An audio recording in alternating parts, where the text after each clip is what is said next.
Part 5, Mutated Parts. Okay, what's this gonna be?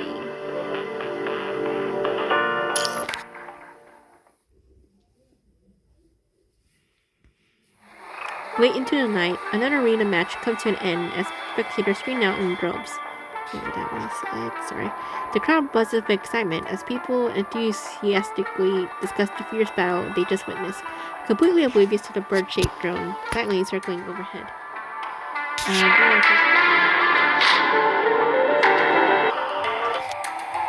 Okay, back.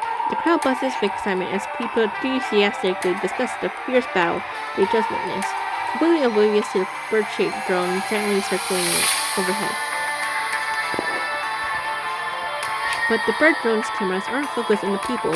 They're systematically walking onto those exit corridors, and the various mechanical ushers guiding the human spectators. Dozens of meters beneath the buzzing spectacle, in the lower level of the arena, Sarah touches her controller with nervous hands as she carefully pilots the mechanical bird drone. I hope the anti-detection chip actually works. God, please make sure everything goes well this time. She stares intensely at the tiny display on her controller, but all she can see is static still, no video feed yet. She carefully adjusts the dial on her controller until, finally, the static clears, revealing a blurry image that gradually sharpens into focus. Whoa! It's working! I knew we'd get it right this time, Hammer. It worked! Circles around Sarah as the indicator light flashes. Under Sarah's guidance, the bird drone hovers and maneuvers, streaming real-time footage from various areas directly to the mini screen in her hands. Let me see. There are 3 exit corridors for spectators leaving the arena, and they all come with identity verification systems. 5 cameras positioned at different angles, which leaves virtually no blind spots, and several guided robots are permanently stationed in Area 2. I can't get footage of what's behind the point, but I'm guessing once you get through the corridor, that should be the exit. There's no way to have surveillance cameras outside.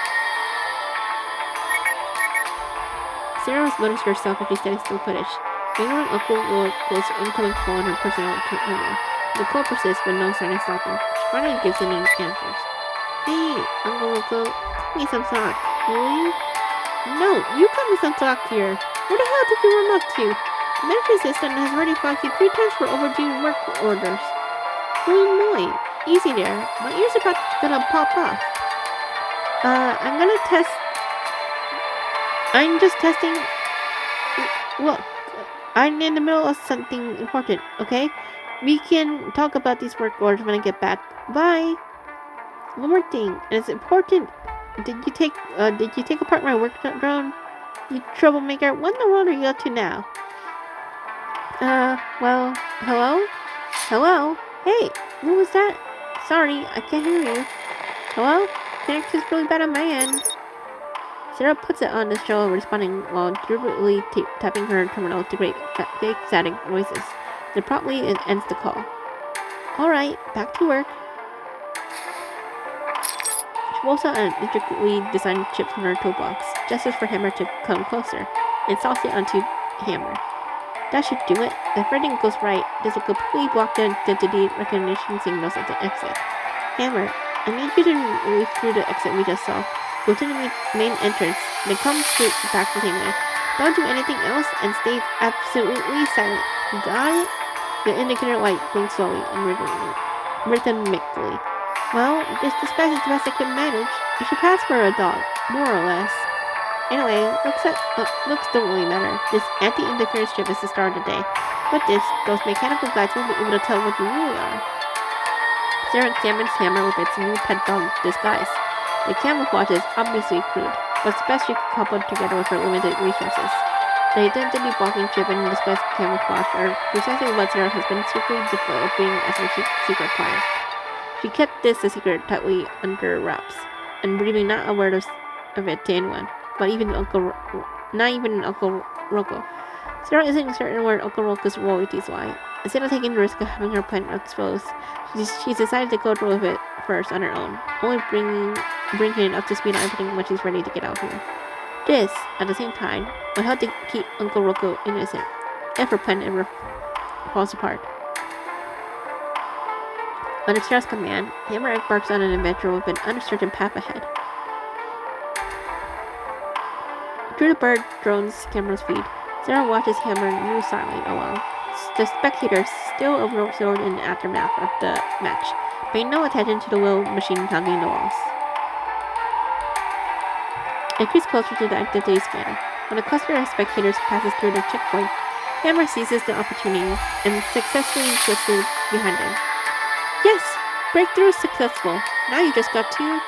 Before she finishes what she has to say, several robots suddenly appear on her screen, surround Hammer and corner it. The indicator light flashes frantically. No, but please, don't hurt it! But there's nothing she can do. Moments later, her screen shows only a scanning of parts, occasionally spitting sparks where Hammer once was. The hurrying spectators pass by, completely oblivious to the scene.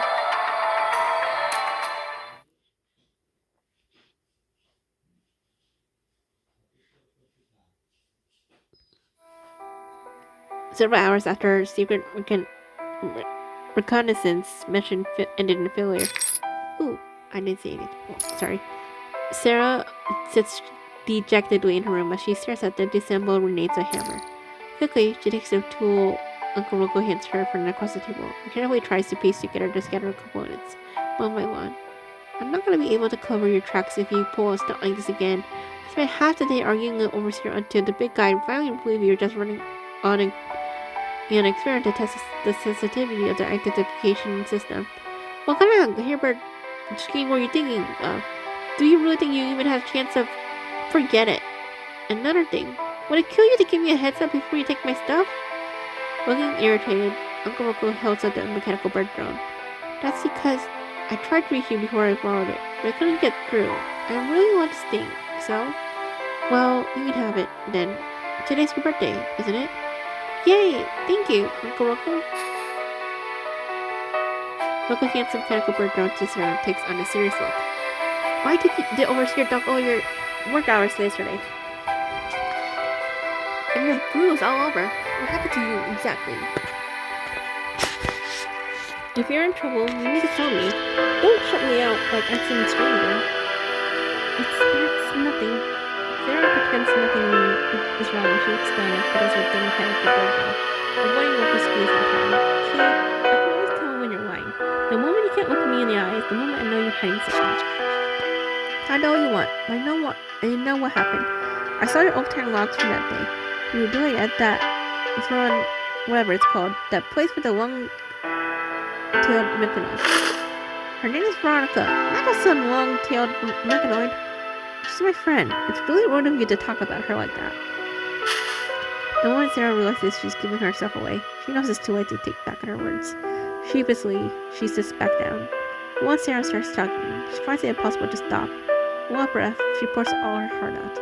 I don't know why, but the moment I saw her, I felt this connection with her. Part of it might be because she's this strong, cool big sister type. Whenever I see her, I can't help but admire her. But more importantly, I feel like she has this certain... How should I put it? I guess it's that courage to rebel. Whenever Overseer shows up, I'm too scared to even speak. All the other mechanics fall in line too. But Veronica, she actually has the guts to stand up to it. That's just incredible. Anyway, I guess she's got something that I don't. I'm not being like how I was too afraid to do anything I need to do. But when I'm with her, I feel this strange sense of safety. I know this sounds a bit weird, but that's honestly how I feel. Looking embarrassed, Sarah bows her head with a blush. Rocco stares at Sarah, looking as though he's looking at some weird creatures he's having trouble making sense of. Nope, we don't know who. I think it's all the overtime. Then, irritated, Sarah swats away the old man's hand as she tries to check her temperature. She puts away her mechanical bird and continues this desperate touch her hand that shatters the pieces of hammer. You know what? You can talk to my hand for now on. Look, I know times are tough, but could you please stop being such a child? These metal things, these mechanical gladiators, no matter how powerful they are in battle, or how well they could communicate with us, they're not people, Sarah. They can't be your friends. Oh my goodness! Loco, fuck you, Loco. Let's be real. They're just slightly more advanced versions of smart vehicles or household robots. How do you feel to see that when you work with it every day? Open one up and what do you find? Just parts and chips and whatnot. When you break, you fix them. When they're obsolete, you replace them. How is that anything like a human being? They might be friendly today, but they're macho upgrade tomorrow, they could suddenly see you as an enemy. But you, kid, you go around treating them like people, spending all that time repairing and upgrading them, and saying nonsense like, I hope they can all find their way to freedom. Look, I'm being real here. If I were you, I'd do the bare minimum just to get by with the repair jobs the system assigns us. Kid, can you take care of yourself for once? Come on, why are you always so negative? I'll say it again. They are my friends. At least I'm not like a certain boring old dude who spends his free time trading work hours for cigarettes and booze, and stands around criticizing everyone else. At that moment, Hammer, now fully repaired, coming back to life, gains functionality. The robot's indicator light blinks a few times, signaling that it's now remote operating mode. Bonds against Lucas fully with moderate force. See that? They're looking like those Loki's machines we keep talking about. Alright, Hammer. Time to behave yourself. Go back to your charging station. Returns to the charging station and enters the room. Forget all this nonsense. Now that work hours are tired already? The old man can speak anymore. He clutches his chest and reasons badly. His face grows contorted with pain by the second. Oh no! Hang on, Uncle Rocco. Let me get you your med. Sarah rushes Rocco's bag to find the medicine bottle she retrieved for him countless times before, yet there's nothing in it when she picks it up. Along with the empty medicine bottle, Rocco's terminal tumbles out. The red text showing his work that is painfully glaring. Under number zone astronomical, it's clear as possible to repay in one lifetime. Uncle Rocco, what the hell have you been up to? I didn't have enough work hours left to get more. Just get me some water. That'll do. Having drunk some water, Rocco starts feeling better. Sarah, however, has never seen him as sad as he is now. We gotta do something about this. Uncle Rocco, let me use my work hours to get you some painkillers. It's fine. I'm used to it. Even if it hurts. It won't hurt for so long. I ain't got too much time left anyway. Heh, that sounds kinda nice if you think about it. I'll be free from being a slave in no time. This old bag of bones doesn't matter anymore. But you're still so young. You shouldn't waste your whole life here. Listen to me. Stop obsessing over these mechanoids. And don't give Overseer any excuse to dock your work hours. While you're still young, get out of here. As soon as you can. And don't waste your work hours on this useless old man. Neither Sarah nor Rocco can bear to continue this heartbreaking conversation, leaving the room suspended in a thick, suffocating silence. I don't understand. Why did they treat us like this? Those people in charge. Look at your condition, Uncle Rocco. And they're still trying to squeeze every last drop out of you. It's beyond cruel. When I was little, everyone said Edward's founder was a kind man who ran the organization with perfect order and gave to charities everywhere. Just when this place became a place like this. There's a lot you don't understand, kid. This world, it was never meant to make sense to someone your age. I read the news. Edward's original founder died from a terminal illness. Yet, many years ago, nobody even knows who's really in charge now. Could be some distant relative of the old founder, or maybe some butler or servant who worked their way up. The corporations big and small. This kind of crap isn't anything new. Whoever it is, they're scum. Letting that scumbag of a mechanoid run this hell. Overseers cruel to humans and machines alike. We might be mechanics that do mutants for these mechanoids, but in the end, how are we any different from them? If I second rich back then, I'd be sitting in those stands like all the other spectators, throwing around lots of cash and bets. Instead of running away like a criminal who's walked underground and counting 90s down. I'm starting to understand why you want to make friends with those mechanoids. When you're trapped in a hopeless place like me, who wouldn't want someone to talk to us? What's your parents' name again? Monaco, right? I saw her sees and stats. Bet she's quite the fighter. You talked about her so much. I'd like to meet her myself someday. Uncle. Forget it. I hope this upon myself, and there's nothing I can do to surrender. Sorry. But surrender to whatever comes next. Alright. Enough of that. Tell you about the things that will drive away your own. Let's talk about you. Whoever's face now one day decides to write off our debts when they're being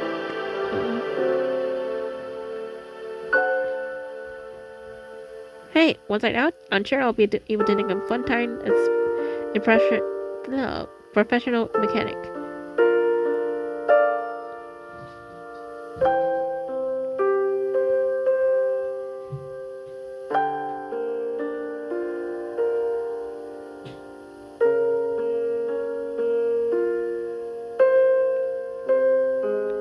And you could go to school, travel the world, and make tons of new friends.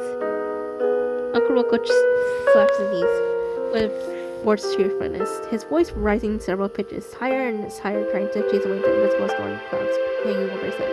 Seeing Uncle Rocco teared up now, Sarah can help us smile softly as she imagines those days of freedom she's been countless times in her dreams. Alright, you should get some rest. We've got plenty of work waiting for us tomorrow.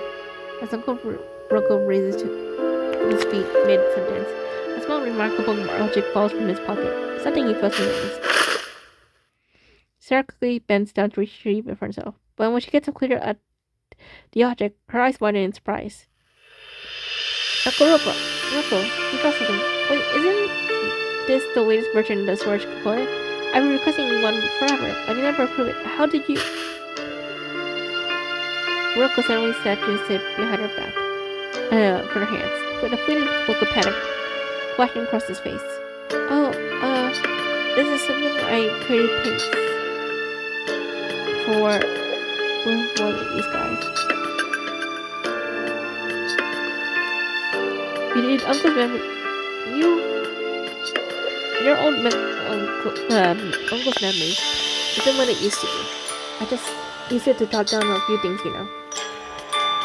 Uncle quickly stuffs the object back in his pocket and turns to leave, but he doesn't take his usual path towards his quarters. Uncle Rocco, wait! Hey, Uncle Rocco, where are you going? Is in your room yet away? Oh, right. My memory obviously doesn't want to see me anymore. Haha, well then, good night. Get some rest. Just before Uncle Rocco disappears around the corner, he cuts a glance back at him. But then the sentence starts roughly, even past the hint of guilt. Suddenly he realizes that Rocco, who he used to find tall and strong, he first had thin and locked with a hunch.